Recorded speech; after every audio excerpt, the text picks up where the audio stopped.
Ladies and gentlemen, welcome to your dose of zombies news from the game and its community here on COD Zombies HQ, where today we finally have the first major response from Treyarch as to how they intend to fix the mess of a launch that was Vanguard Zombies. And to be honest, many in the community are pleasantly surprised with what they have to announce. So without further ado, let's kick things off with our first story of the day. With the upcoming release of new zombies content releasing tonight, Treyarch has combined the details of that announcement with their annual 115-day blog post, resulting in this post here aptly titled "What's to Come in Vanguard Zombies," where right off the bat, off the top, they announce that they're adding a new survival zombies, a round-based-esque objective game mode into Der Anfang. So let me explain that. Treyarch says that this new survival game mode will act kind of just like round-based map, where it's set on Numa. You've got to survive actual waves of ever-increasing zombies. If you survive 3 waves, you'll get the option to head back into the regular Der Anfang, or you can continue going. This mini round-based objective is still set in Der Anfang, so it's not like a separate game mode you can hop into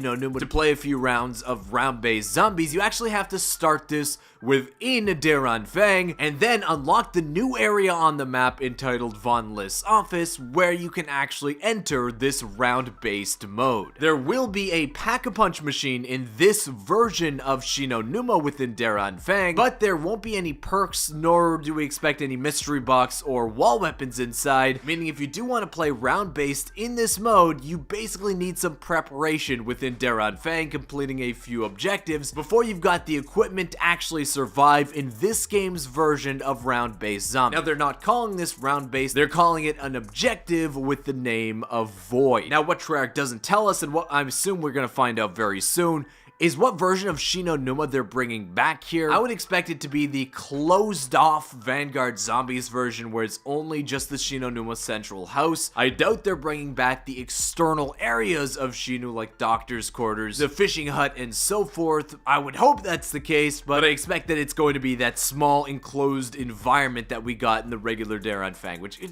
kind of sucks. You kind of want more space to explore and spread out in a round-based mode, but for now, it at least is a round-based option within this game that we didn't have before. Next up, Treyarch has detailed a new feature coming into Vanguard Zombies that's really only new kind of in name. What these are is upgrades for your artifacts, or the field upgrades within this game, where you can spend sacrificial heart that you earn from completing objectives to upgrade your special ability. Just like the perks in the game, there's 4 tiers to upgrade that are pretty similar to what they were in Black Ops Cold War, where the tier 3 and 4 abilities of Frost Blast, for example, are actually really good, increasing the number of charges from 1 to 3 and insta-downing normal zombies when you actually use this ability, making it a lot more effective than it is in its current iteration within the game. The highlights for the Energy Mine is also in the tier 3 ability, I think, increasing the number of charges from 1 to 3. Same with Ether Shroud in its tier 4 upgrade ability, increasing the number of charges from 1 to 2, as well as with the tier 3 upgrade, increasing your movement speed by 50%, and more importantly, increasing the duration from 5 seconds to 8 seconds. A lot of feedback about the normal version of Ether Shroud in this game is that it's just over too quick, and you don't really have any idea of when it's going to end. It's just over in a flash. The tier 3's addition of 3 extra seconds into the ability actually will make a big difference. And lastly, there's of course the upgrades to the Ring of Fire, which in Black Ops Cold War was considered probably one of the top 2 field upgrades in that game.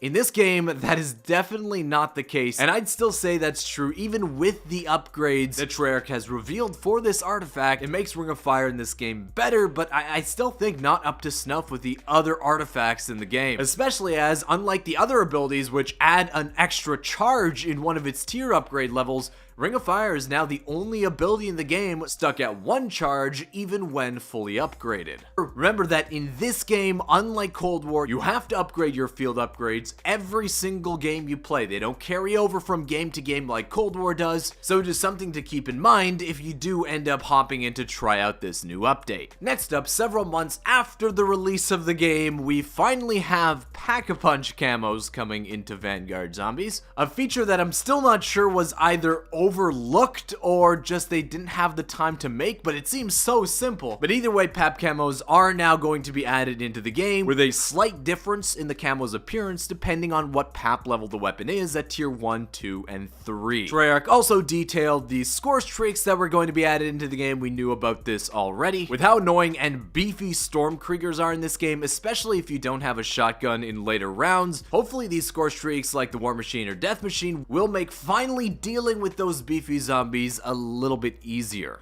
Beyond that, Treyarch is also adding 3 new weapons into Zombies. One that I thought should have been in the game from the start that is already a base game weapon, that being the Riot Shield or the Combat Shield, will be able to be used in Zombies, and Treyarch does say that it will actually mitigate damage from zombies when placed on your back in a similar way to how crafting the shield would back in like Black Ops 3 and Black Ops 4. But in this case, it doesn't totally stop the damage, it just tones it down a little bit if you have a shield on your back and zombies swipe at you there. They're also adding 2 new weapons, the Katana and Wellgun SMG, into the game with the ability to unlock them via challenges within the Zombies mode.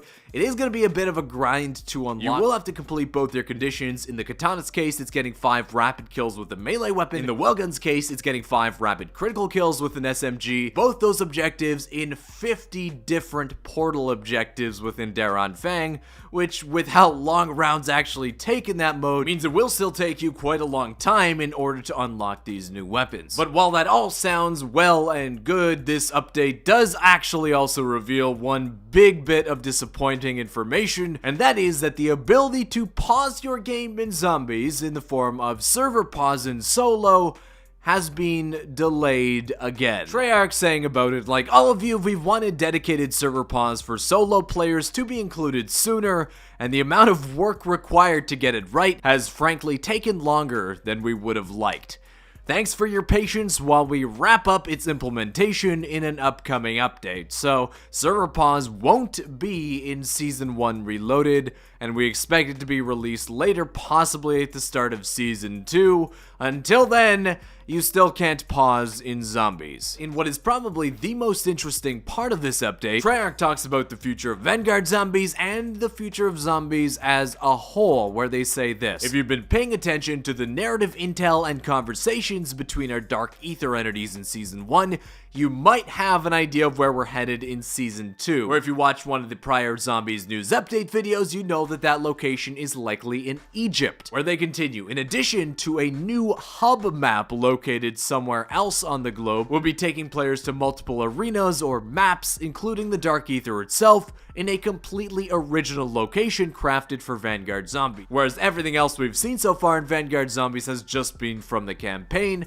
and it seems like Treyarch's way of adding new maps into the game will just be changing the hub map from Stalingrad to a different map, which I'm not really sure how to feel about, if that's like their way of calling stuff new maps, or if it's still going to be Daron Fang. They continue by saying that there's plenty more in the works for Season 2, including multiple wonder weapons, more survival gameplay, that's the most important thing I reckon, a new story quest, which is the main Easter egg, and the introduction of a new Dark Ether entity. So it's going to be a new field upgrade, they continue a new enemy type, a new objective, and more. We're also already working on future Zombies content, and we're not even done updating our roster of operators in Black Ops Cold War. So, okay, I guess maybe in this post, because it's Zombies related, we're going to be seeing possibly like an Eddie Richtofen operator within Black Ops Cold War still to be released. Until then, we hope you enjoyed this week's mid-season Zombies update in Vanguard, and we can't wait to jump into the void with everyone. So wow, there's a lot to unpack there in that last paragraph about what Treyarch is still working on and intending to add into Vanguard Zombies within Season 2, but also what they're working on beyond that, where I kind of want to make like a dedicated video talking about all that stuff, because there is a lot there. This marks Treyarch's first major attempt to try and salvage the mess that is Vanguard Zombies,